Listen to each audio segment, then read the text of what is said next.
Баршаңызға сәлем. Бүгін 2 сынып қазақ тілі 26 сабақ. Егер видео ұнаса соңына дейін қарап, лайк басып, комментарий жазып, және де арнаға тіркелуді ұмытпаймыз.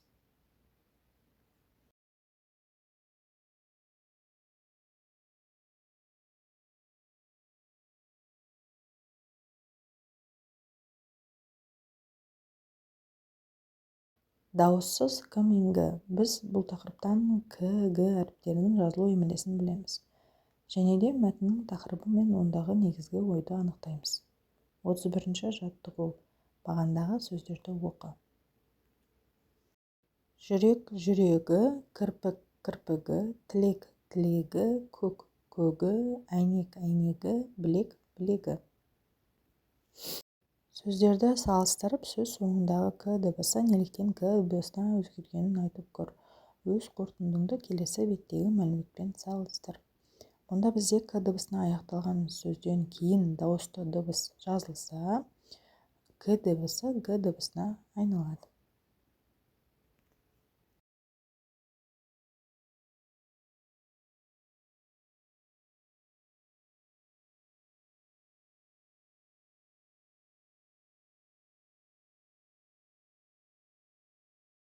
Келесі бізге берілген ережеге тоқтала кетсек. Сөз соңындағы к дыбысынан кейін дауысты дыбыс келсе, ол г-ге айналады. Мысалы, түлек түлегі, серік серігі, тірек тірегі. Осы ережені мұқият оқып, жаттап аламыз.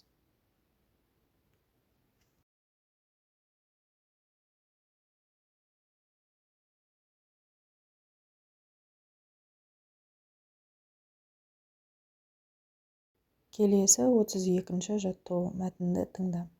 Менің атым Қожа. Көріп отырсаңдар, пәлендей әйдік ат емес. Шынымды айтсам, бұл о баста Қожа емес, Қожа берген екен. Туу куәлігінің өзінде солай деп жазылған. Бірақ бертін келе Қожа берген сөзі қысқартылып, Қожасы ғана қалды. Тегім Қадыров. Бір кезде Қадырұлы деп те жазып жүрдім. Бірақ жұрттың бірі ов болып жатқан соң, мен де Қадыровқа қайтып келдім. Мәтінде кім жайында айтылған? Мәтін Қожа туралы айтылған, яғни Қожа берген туралы. Мәтінге ат қой. Мәтінге менің атым Қожа деп ат қоюға болады. Қарамен жазылған сөздерде қандай дыбыстар өзгеріске ұшырағанын айтып көр. Қарамен жазылған сөздер куәлігінің тегім. Мұнда г дыбыстары, яғни к дыбысы г дыбысына айналған. Себебі к-ден кейін дауысты дыбыстары жалғанғандықтан к г-ге айналып отыр.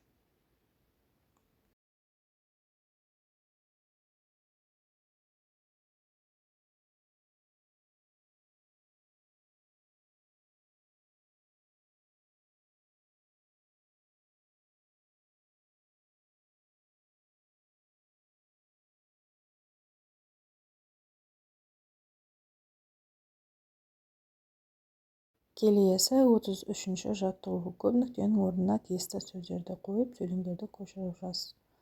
Менің тегім Саялы, атым Аяулым, туған жерім Шымкент қаласы. Мен 2 сыныпта оқимын. Міне осы үлгі сияқты етіп, әрқайсыларыңыз өз аттарыңызды, өз тектеріңізді және де туып өскен жерлеріңізді жазып шығасыздар. Бұл тек үлгі ретінде берілген.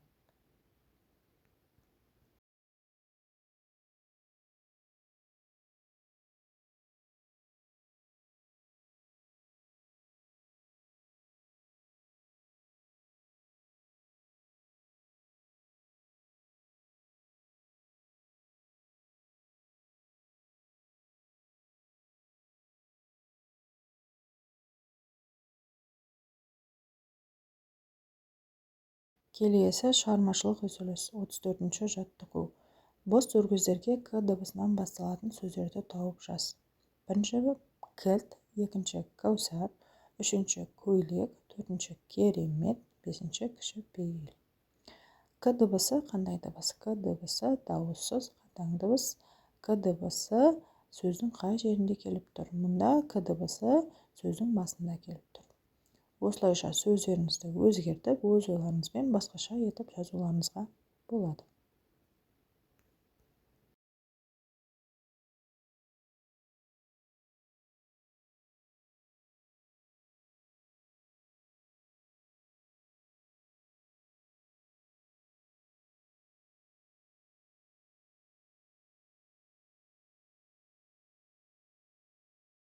Келесі 35-ші жаттығу. Бос тіркездерге әріптерді сағаттағы сан ретімен орналастырып оқы. Шыққан мақалды жаз. Мұнда бізде бала көңілдің гүлі деген мақал шығады. Мақалдың мағынасын түсіндір дейді. Бала көңілдің гүлі деген бала адамның қуанышы, өмірдің сәні деген сөз.